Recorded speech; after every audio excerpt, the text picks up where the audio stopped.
special patch. So thanks for being here, Girl Scouts.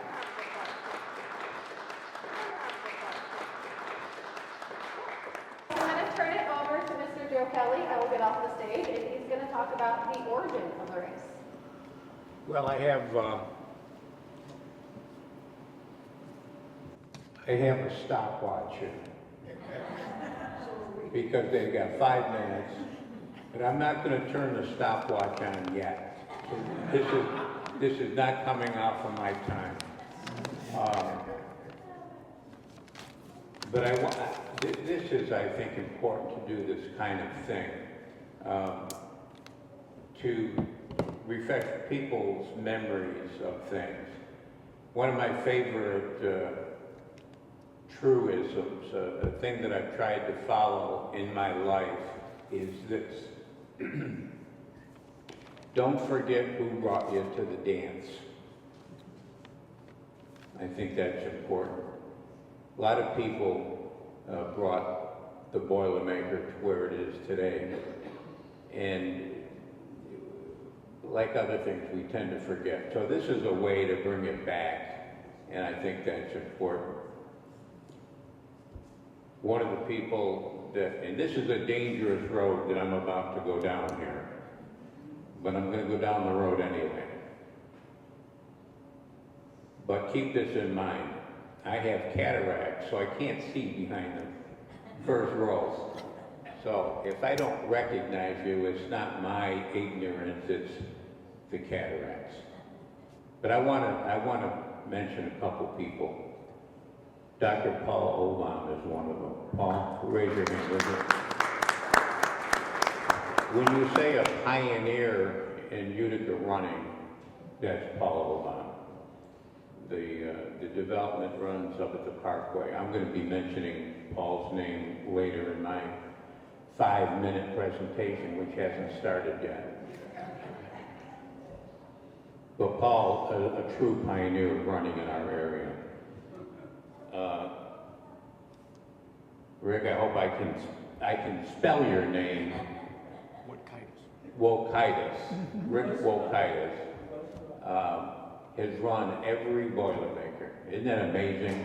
Raise your hand, Rick.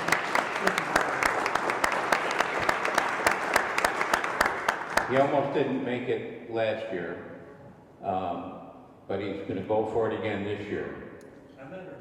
Okay. And it's just such a phenomenal thing. You know, if you're a runner, I think you realize what a phenomenon that is. To stay healthy all those years, to run 15K, to stay mentally, just an incredible accomplishment, right? There are some others, and I can't see if they're here or not because of my cataracts, but I think there's 7, Jenny, now? 7 perennial runners? I believe it's 7 or 8. 7. 7? Yeah. And we have a guy that I hope keeps on going. And the other guy I've got to mention is Judge David Hurd. Judge, raise your hand so that people... Judge Hurd missed the first couple, but he's been running them every year since. And I used to get a kick out of Kyle Eilenberg. Kyle Eilenberg, who announced the race for many years, the late Kyle Eilenberg. To say that Judge Hurd is a slow runner would be an understatement. When Judge Hurd crossed the finish line, Kyle Eilenberg would say, "Judge, I didn't expect to see you till tomorrow." Or words to that effect. But he's been very loyal to the Boilermaker and been very loyal to our area. All right, now I guess I'm going to have to start my watch here.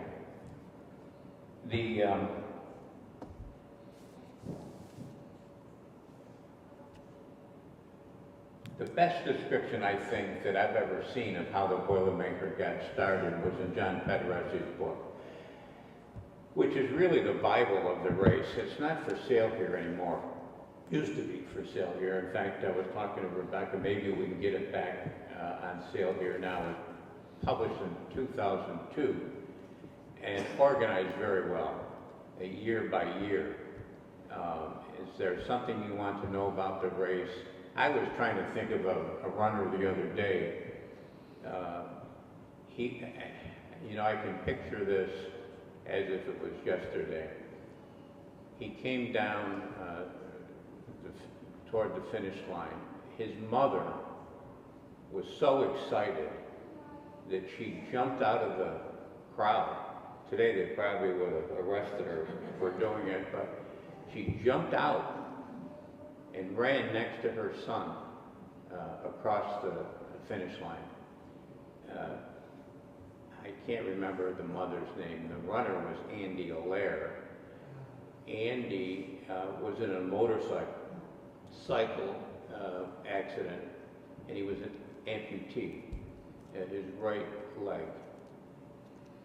When he was in the hospital, he promised the nurses, I'm going to turn this off for a second.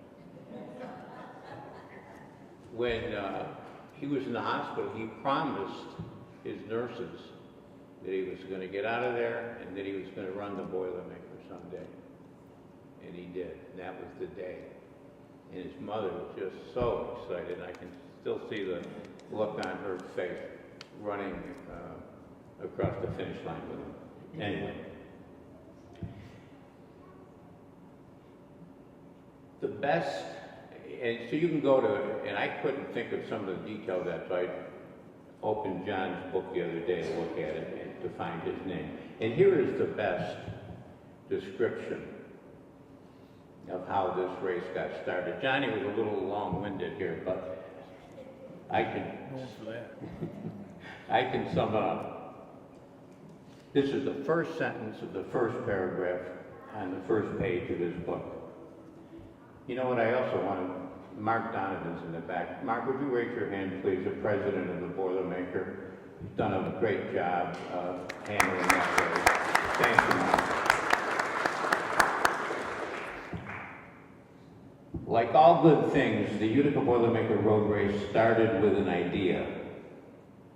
Tom Hovey recalls that back in 1977, Tom Hovey was a great runner, philosopher, reminded me of George Sheehan.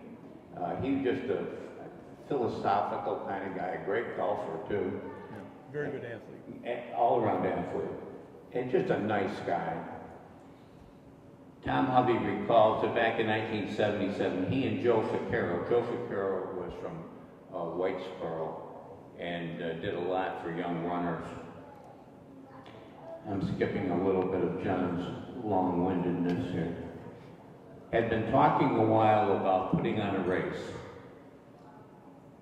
Others had informal discussions along the same lines. Earl Reed was a sometime running partner of Hovey's and was looking for a way to celebrate the 50th anniversary of Utica Radiator Corporation, which is now ECR International. They've changed the name a few times over the years. His father's company, a road race, seemed like a natural to him. And that's how it got started. Was it Joe that had the idea first, or Tom? Well, there were some arguments about that. There were arguments about it. I wasn't going to get into that, John, but for many years, I could tell what time of the year it was by when Joe Ficarro came into the OD to see me, because he felt as if You didn't get enough credit. didn't get enough credit. He wanted more recognition. Once he went to my boss. But that's a story for another day, I guess. But anyway, out of that situation came the idea of the race. Who had the idea first? I don't know. Who was the founder of the race? There's no question about who that was. So Reed gathered a committee of local runners, some with national connections, to put together a race. At the first committee meeting in September 1977 were Mr. Paul Obama. And where was that meeting, Paul? At Earl Reed's house on Proctor Boulevard. Okay. The, also at that meeting were, and I don't think we have anybody else here today, Joe Vaccaro, Tom Hovey, Jim McDade, a great runner, a good man. These are all good people. Dave Pierce, Dr. Pierce, he was an orthopedic guy. His office was right up the road. I once wanted to run a marathon and my knees were bothering me, so I went to see Dave. And he said, well, what do you want, good knees or to run the marathon? I said, I want to run the marathon. He said, okay. And told me what I had to do. Randy Gates from Steuben, Dick Mattia, who went on to head up America's Greatest Heart Run and Walk, did a lot for running. And he was, still is there anybody else? I'm trying to think. Jim? He's running coordinator. Huh? He's running coordinator. Right, but is there anybody else that is still? Dave Riker. Dave passed, but it was Dave, Earl, and Dick, who were the three original on the committee.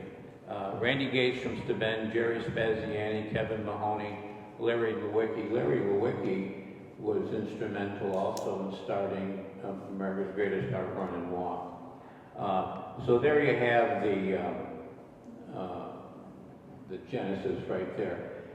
Earl got $750 from his company, which today I guess would be, I don't guess because I looked it up, about $3,884, something like that. And that's what he started the race with.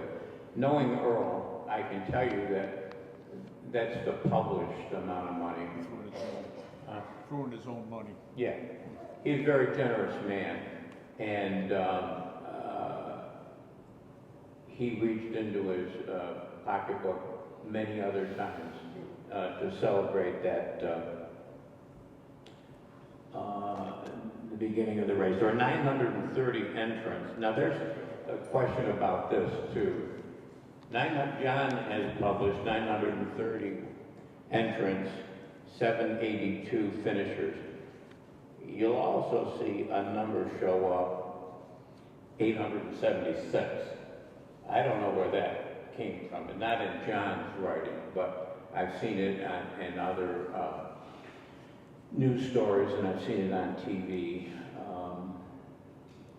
876. I go with the number of 930 because there's a record there that you can look at, and 782 finishers because there's a record there.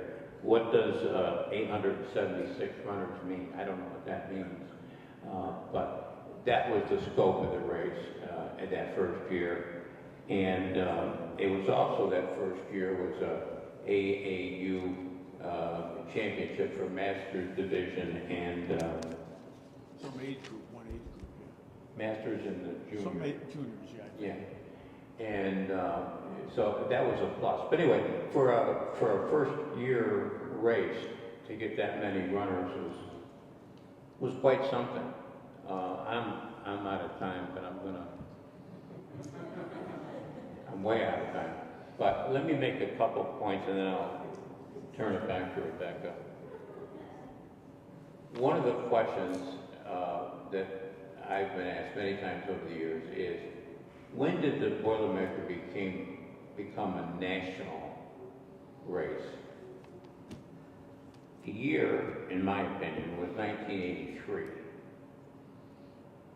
And that was the year that Bill Rogers came to Utica and won the race. Bill Rogers, one of the greatest runners in the world, won the Boilermaker Road Race 83, but he also won Boston 4 times, won New York City Marathon 4 times. Incredible runner. And an even nicer person. I was with Bill Rogers when he came to Utica in 83. He was up at the sneaker store when it was up in Sangertown Mall. Bill Rogers had a girlfriend with him, and she said to me, the line stretched out the store and into the mall. He was only supposed to be there an hour. 2 hours went by, he was still signing. She said, you've got to get him out of here. He's got to run the race tomorrow. I said, well, who am I to get him out of here? I said, you get him out. And she said, no, I'm trying to marry him. I don't want to get him upset with me. She said, well, if you don't get him out, he's going to sit there, stand there, until every person is gone. And that's what he did. Until every autograph was signed, he stood there. Got up the next morning and won the race. So that's the year that I thought it went, 1983. I was talking to Mark Donovan earlier about the success of the race. One of the big success reasons is the Utica newspaper. The Utica newspaper started publishing the name and hometown of every entrant. Incredible when you think about it today. And then they published the name and time of every finisher. And to my mind, that's what made this race what it is today. People just got such a deal, it was such an impact on their lives to see their names in the paper. Everybody wanted to be, it was almost like a badge of honor to have your name in the paper. I came back from running the New York City Marathon in 1980 something. I'd run every step of it. I was just so happy, so proud. Couldn't wait to get out where I could brag a little bit. So we were at a party. Somebody said, you run, right? I said, oh, yeah. I said, I just ran the New York City Marathon in 3 hours and 59 minutes. Oh, she said, but have you done the Boilermaker? Well, a marathon is 26.2 miles, the Boilermaker is 15K. That's how people in our area relate to it. I've gone way over, and I'm sorry, Rebecca, I wasn't as good as you were on this kind of stuff.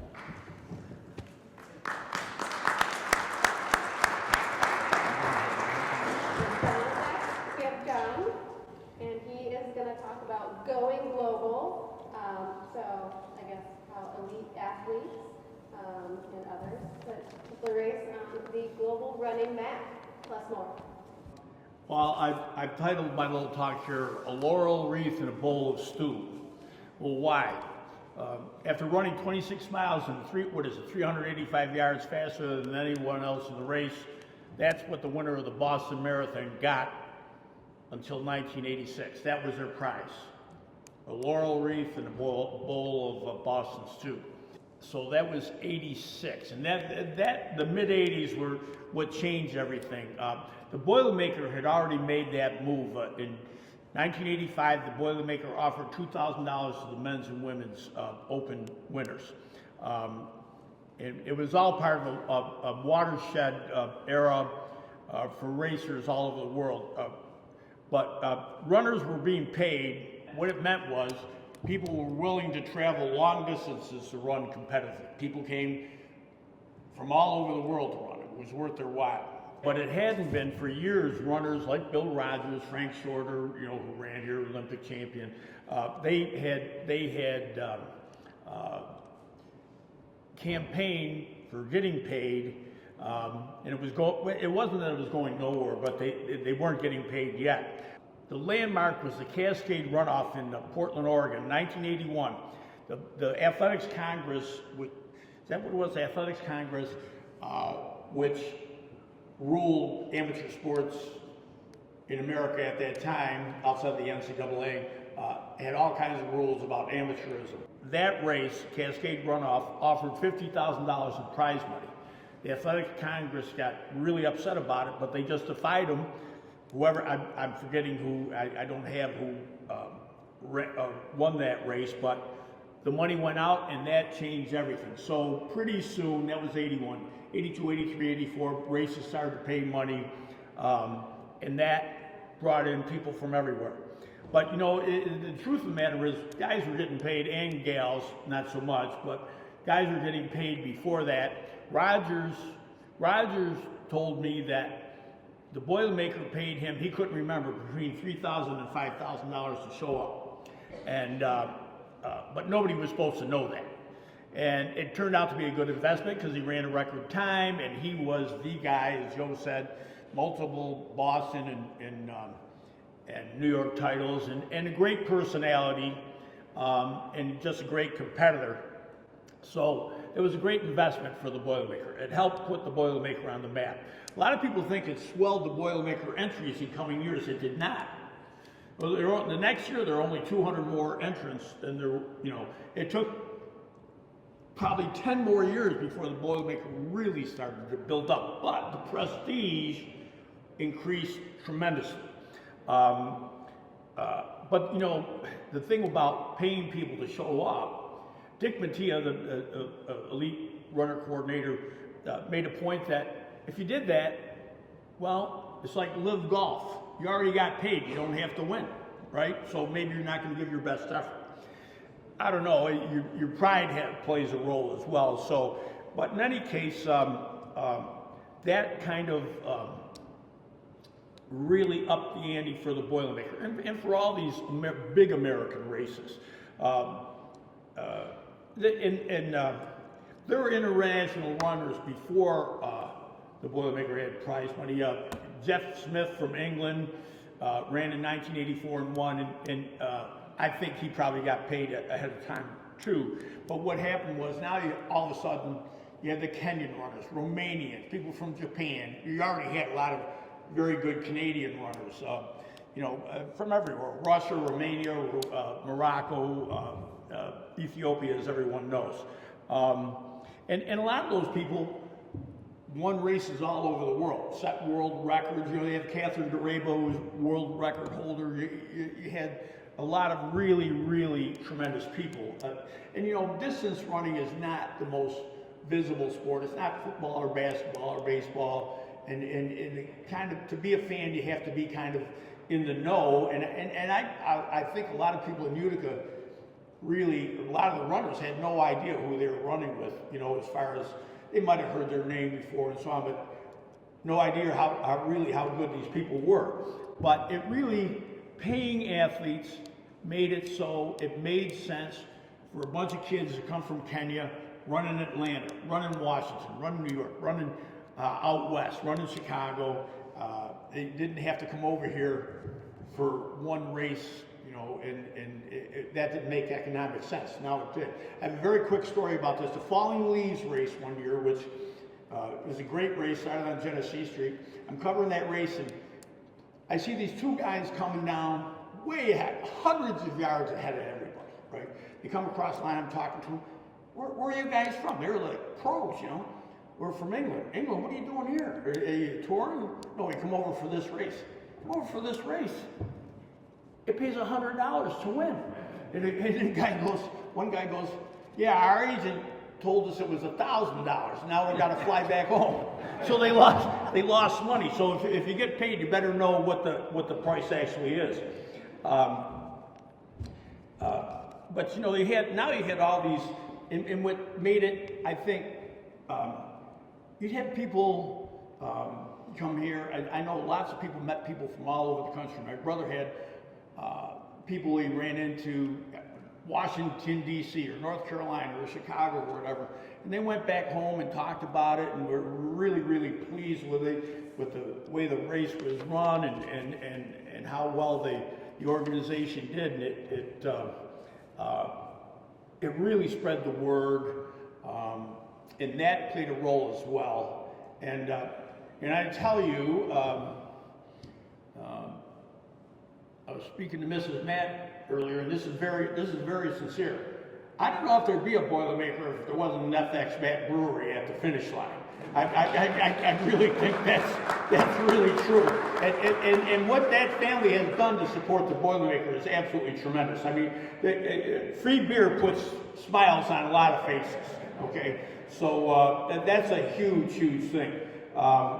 You know, and then the Distance Running Hall of Fame added to the international field. I really used to enjoy the inductions, and I think it spotlighted a lot of really tremendous people.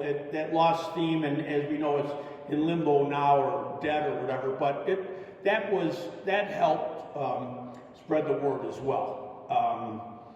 And then the wheelchair. Here's the thing about the wheelchair division. You know, the first one was the third year of the Boilermaker League, 1980. The winner was Marty Ball, who was from over in the Hudson Valley. Pretty good, but you know, like Marty's time, the first year was like 55 minutes. So now these guys, Daniel Roman Chuck, is that how he says it? They're doing like 32 minutes. You know, the wheelchair people, I think a lot of the people lining the course really appreciate the effort those people put in, and some of them, the really good ones, like their technique and strength and determination, but the whole thing is about the spirit of the whole thing. And I, you know, I just think that is a tremendous thing. It just adds to the whole fabric of the race and its reputation. Another thing that I think that really helped the race, Joe mentioned the OD, and I'll tell you, my first involvement with the race, I wasn't on the course till I think the third or fourth year, and I rode the truck for like 40 years. Riding the lead truck, you see how immensely talented these people are, and I mean immensely talented. My first job was typing up results. We typed them up by hand. They're only, what did I say, 780 something, whatever it is, you know. So, and I was just learning touch type at the time, so it took a while. But we did that and so on. But I think a key element was Mark Dakotas, who ran a little bit, and Joe Kelly wrote about the race a lot, repeatedly, and he kept it alive and popularized it. And they played, and not because Joe's up here, that I worked with him. Well, I worked harder than Joe did, but I mean, we worked together, that's a lie. But they really helped popularize the race. And I think, you know, the other media used to follow the Utica newspapers. That's not true anymore.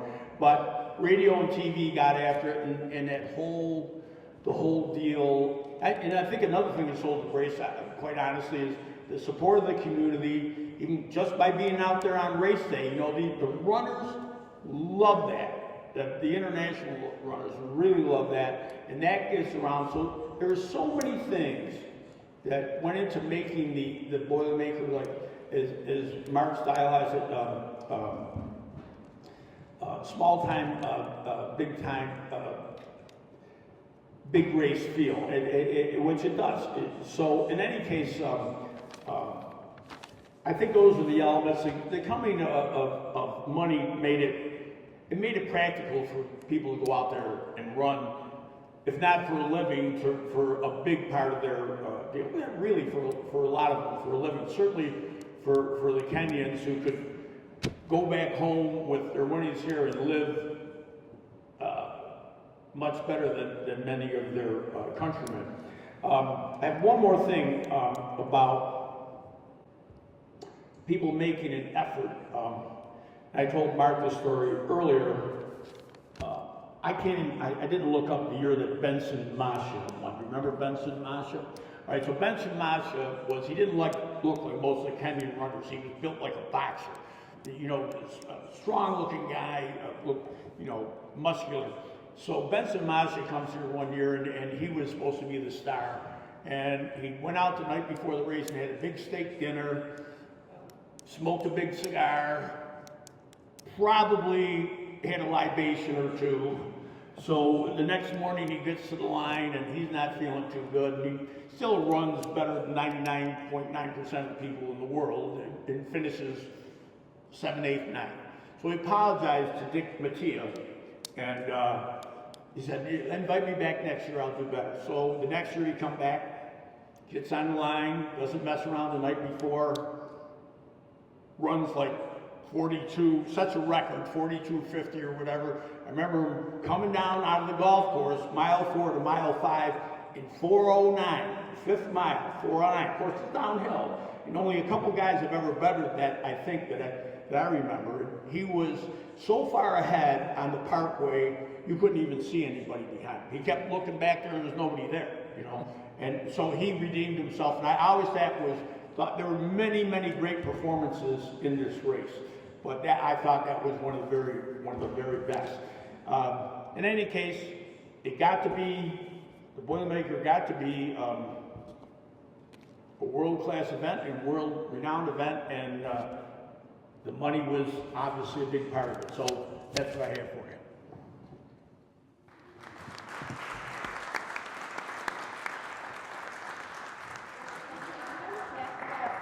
Jim, could you tell us a little bit about the growth of the organization and then the challenges that come along with that? Well, I had a lot of stuff to talk about, but let's see, Joe's time, John's time. Oh, a little more of Joe's time. So I'll try and keep mine short. Mine are more factual, statistical maybe, but we'll go through. First talk about volunteer committee. Volunteers are not paid, not because they are worthless, but because they are priceless. And this is something that we believe and live by at the Boilermaker. First Boilermaker had a committee of 14 and less than 100 volunteers. As the race grew, the small committee and a handful of volunteers couldn't keep up. The ask went out to the community, and it was answered with a resounding yes. Hundreds of people came forth they wanted to get involved, they wanted to help. They adopted the race as their own. Today we have a committee of approximately 135 with over 3,000 volunteers, and none of them are paid. They give it their time from their hearts. They do it for the love of the race. They are the lifeblood of the race, and we wouldn't and couldn't have the Boilermaker without them. You want me to talk about the path to a nonprofit? Well, this is a little financial, but as the race grew, it evolved. We learned more about becoming a not-for-profit organization, or is known as a 501c3. It had its advantages. Most of the advantages were financial in nature. But being not-for-profit helped us continue the work in fulfilling our mission. We were and are able to fund many of our outreach programs that Vicki will talk about, including the Ted Petrillo Scholarship Program, the Charity BIB Program, and the Access Program, only to mention a few. Next, the importance of the acceptance by the local officials. Beginning of the race, the cooperation from the city was there. It was a small race and it wasn't a heavy lift for anybody, and they cooperated any way they could. But over the years, as it grew, local officials recognized the good that the Boilermaker was doing for the city and the surrounding communities. Local officials embraced the race. They all got behind the race and offered to help in any way they could. From having traffic control at every intersection on the course in Utica, New Hartford, and Yorkville, to making sure that even though construction was on any state highway that the race was run on, it was passable for race day. From passing a law so beer could be served at the FX Brewing Company on Sunday, to helping get a flyover at the post-race party. Officials were there. Most important, to make sure that the runners, volunteers, spectators, and our communities are safe during the race. When I traveled to meetings and conferences and talked to other races about the cooperation that we have in our city, our county, our state, and even our federal officials, they are in awe and they are jealous. We are so lucky to have what we have here in central New York.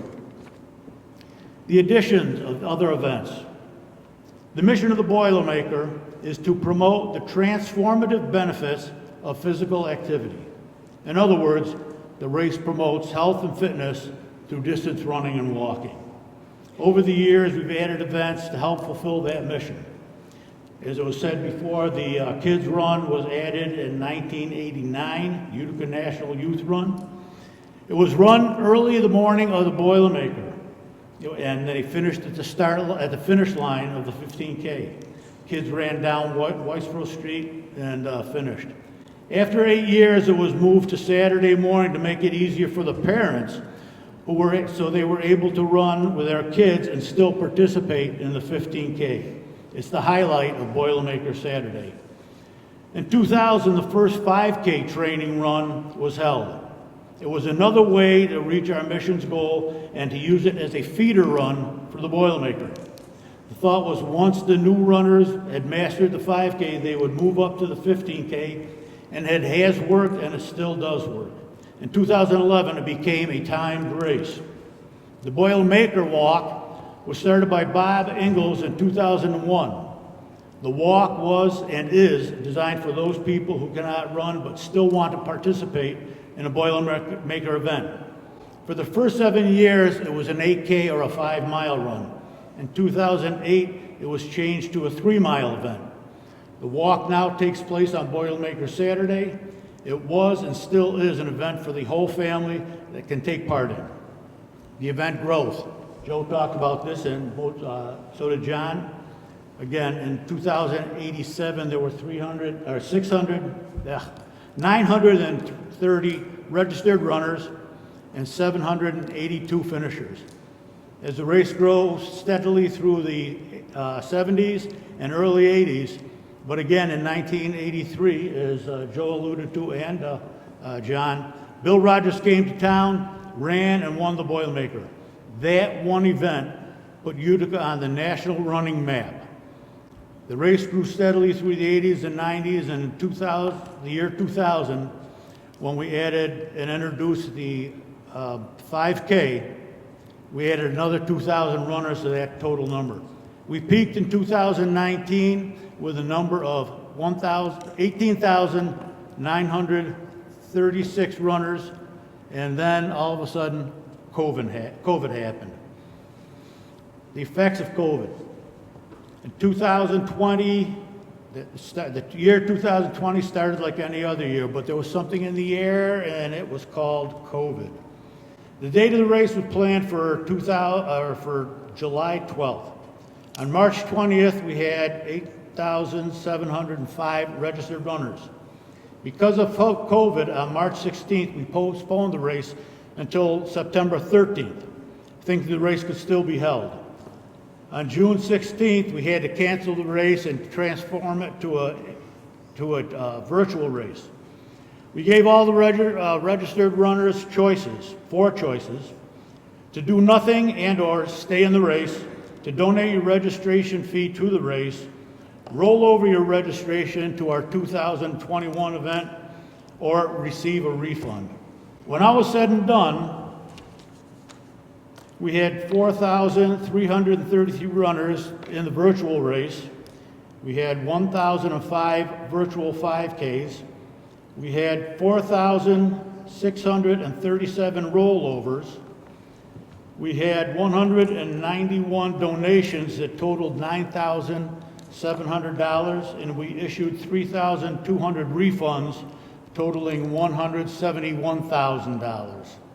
We promised all the runners that we would mail them their swag, pint glass and a finisher's medal for the 15K runners, and a pint glass and a finisher's pin for the 5K. After the race was run, we made and packed up 4,200 boxes. Luckily, we had 1,300 local participants who came and picked up their boxes. We hand-delivered 1,000 packages, saving $7,500, and we mailed out 2,600 at a cost of $27,000. For the 2021 Boilermaker, we were looking at a September date, but the decision was made to hold it on October 10th and only allow fully vaccinated runners to participate in the race. It was also decided that the post-race party would be for runners only. We made the announcement of that on June 29th and opened registration on July 1st. The decision actually made it easier for us from a planning standpoint, but we did take a lot of flack for it. We heard from a bunch of runners who had some choice names for us that I can't mention here, and also said they would never run the race again. But a majority of the runners applauded the decision. We decided to let rollovers happen again for one more year, and for some of them, if they made a hard request, we did refund their registration fee. We accommodated everybody. At the end of the day, we had 5,246 registered runners in the 15K, and we had 3,448 finishers. In the 5K, we had 1,548 registered runners with 1,114 finishers. We had 400 virtual 15K runners and 95 virtual 5K runners. COVID took its toll on the running industry, and we learned a lot of different things. We learned about supply chains, and those aren't chains that keep the supplies safe from theft or anything like that, but we learned all about supply chains. We learned about and worked with social distancing, staggered starts, wave starts, PPEs, and other things to keep our runners and volunteers safe and healthy. Some races came out unscathed and have fully recovered, while many of the smaller races totally disappeared. Others like us are still recovering. Many of the runners found their couches and were very comfortable there, and they stayed there. There were some that found other activities to keep them fit. Right now, we're in a good place, and registrations are coming in daily. Today, as of noon, the 15K has 8,287 registered runners. The 5K has 2,276. With the wheelchairs and the virtual races, we have 55 for a total of 10,618. So we're well on our way towards this year's cap. The run we opened up last week, the walk opened up last week, and we have 87 runners, or walkers, excuse me. A little perspective at the end here. I've been involved with the race for 40 years and have raced actor for the past 16. I've seen and experienced the growth of the race. I've also seen changes that we decided to make, and two big changes that we had to make, and the effect of the 2013 Boston bombing and of COVID. They say that change is good, and with every change, I believe the race has gotten better. A little more complicated, but better. Our history and roots are here. We are a race that, even with the changes and advances in technology, still has that hometown feel.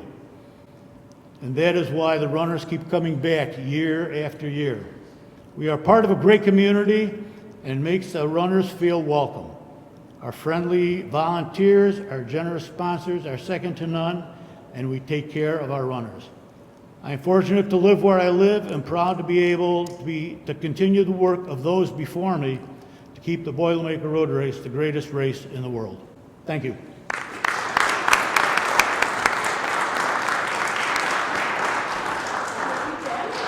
Before we get to Vicki, if anybody has questions, can you hold your card up and Rachel will come collect it so we can gather those while she's talking. So, Vicki is up. She's going to talk about community outreach and support. Thank you. I think I have negative 25 minutes to talk, so I will be very brief. Part of the reason we look back, right, on history is to see how far we've come, and I think it's very clear that the race has come a very long way, right? We, saw, was it 930, right, registered runners in 1978, and this year we will very likely have 15,000 or slightly more, finishers or runners. Registered runners. So, we look back to see how far we've come, but we also look back to see where we go next, right, and how much further we can go. One of the things we do with our community outreach programming is we go into schools and we read this book. It is about Catherine Switzer. I'm sure some of you are familiar with Catherine Switzer. I will be very brief here and tell you her story. She ran the Boston Marathon in 1967 under the name KV Switzer, because at this point in time, women were not allowed to run marathons. And, women were thought to be, and this is not an exaggeration, too frail. They were not as tough as men. They could not run 26.2 miles. They couldn't really run more than a mile. That was and even that was somewhat strange, right, for people to see. And, you know, it's actually the juxtaposition is amazing. We actually have a Girl Scout here today. She's 10 years old. She wore her Boilermaker 15K medal. She ran the Boilermaker 15K this past year for the first time. She's running again this year. Would you mind standing up just so we can cheer you on? Thank you so much.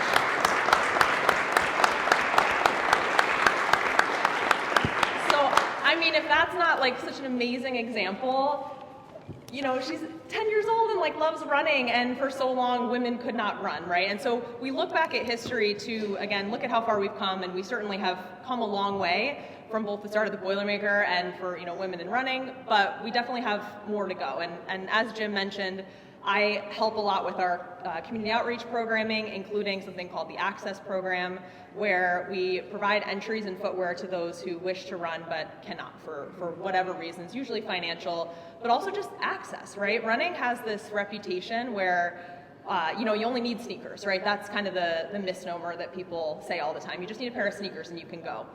But we all know, right, sneakers are expensive, and that's actually not all you need. You need other gear to be able to run comfortably. You need to be able to live in a place where you can go outside and go for a run. And as Jim mentioned, like the mission of the Boilermaker is that everyone can experience the transformative benefits of running in whatever fashion that looks like to them.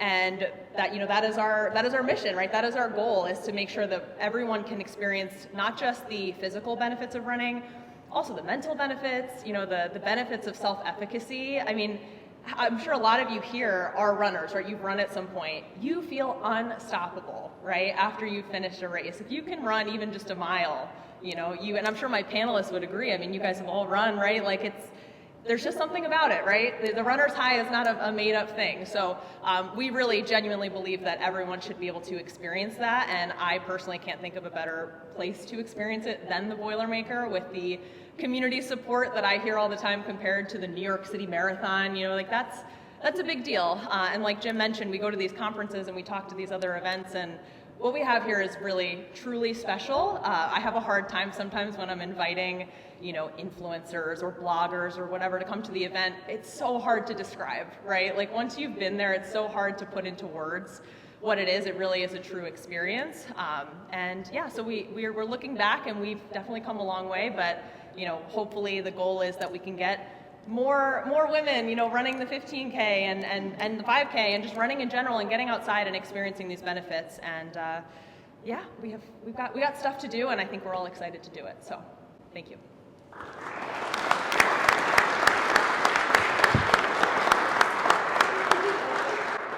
have a couple questions. I guess the first might be kind of tough. I don't know if I can answer this, but does anyone know how many people total have ran the race over its 40 plus years? A lot. How many people what now? Ran cumulatively, collectively, over the past 40 plus years. I might have that for you right here. I have a thing called the Boilermaker cheat sheet. No, I'll tell you what, it's about 330,000. That sound right to you? Yes. Jimmy? Plausible, Yeah, it's right around 330,000. Cool. Have finished the race. Have finished the race. Yeah.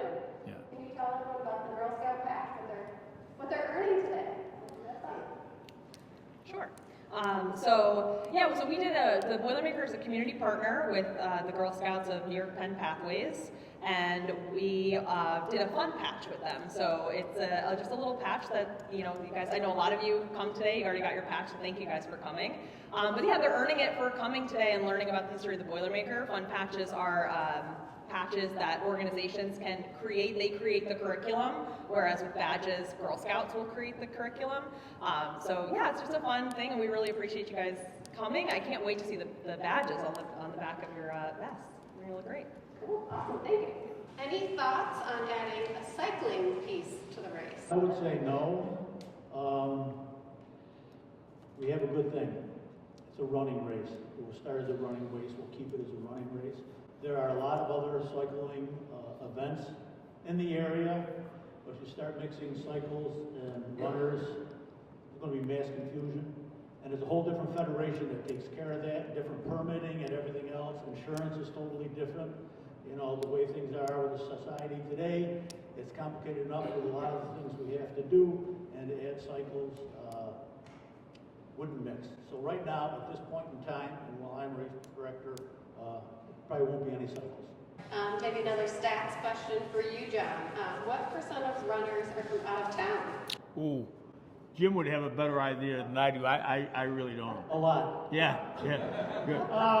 I don't know, Mark might have a better idea, possibly. No, he's hiding. And he's hiding, I can't give you exact percentages, but I would say 40% out of town. That sounds Be a reasonable. good estimate That on sounds that. reasonable. Yes, but we, our registration platform, Run Sign Up, they brag about us because we have the largest number of return runners of anybody every year. It's more than 67%, I believe. Might even be higher than that. It's higher than that. So yeah, so repeat runners, and that is because people here, the people in the community, the people on the sides of the course, cheering them on. They make the runners feel welcome, and that beer at the end definitely helps. You know, a little piece of history. Years ago, we had a catchphrase that it's a party where a race breaks out. Rebecca, but I did come up with a good number here. Write this down. 360,852 finishers. Anyone know what was the first flyby? Wasn't the Wright brothers? It wasn't the Wright brothers. Flyover. I can't remember the year. I do remember this. Maybe the year will come to me. We weren't sure. Not on. We weren't sure that we were going to get the flyby. And that was the boys from Syracuse. That was what they called that unit up there, the boys from Syracuse. I forget their numerical designation. But anyway, we worked with a lot of officials to make that happen. And right up to race day, we weren't sure it was going to happen.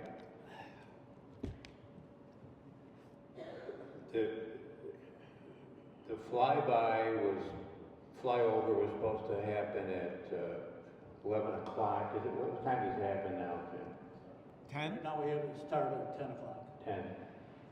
But anyway, let's say, just for the sake of argument, that it was supposed to happen at 11 o'clock. And we weren't sure that it was going to happen. I was standing in the parking lot with Earl, and both of us were very hopeful that this was going to happen. And we were looking at our watches, looking at the sky, and there was no airplanes. What I'd forgotten was that I kept my watch 2 minutes fast for various purposes. At 11:02, those jets came over so low and so fast that a couple of days later we got complaints for shattered windows in West Utica. It was a tremendous, I mean, you could feel it. Oh, it's visceral thing. Yeah, just What it feel it in charged. your chest. I'm sure they broke all kinds of regulations, but boy, the runners just seemed to love that. Not seemed to, they loved it. Absolutely. And some of the neighbors did too. But anyway. Cool. Thanks, Joe. I think our last question, we're going to tie it in. Your 50th anniversary is coming up. And so one of the reasons we wanted to host this program is to make sure we're recording this history as it happened. A lot of times people look back 100 years from now and they're like, oh, what happened? Well, you have to record something, right? You have to write it down, you have to talk about it, you have to film it. If you don't, it's not going to be part of the historical record. So keep it in our memories. So, what year is your 50th, and can you share any big plans that you could share? I know we have the 50th logo. Has not been unveiled yet. It'll be a while before that. But we do have a committee together. We are working on it. It's going to be big. It's going to be exciting. That's all I can say. Awesome. I think that is the perfect closing statement. We're glad you're planning. today.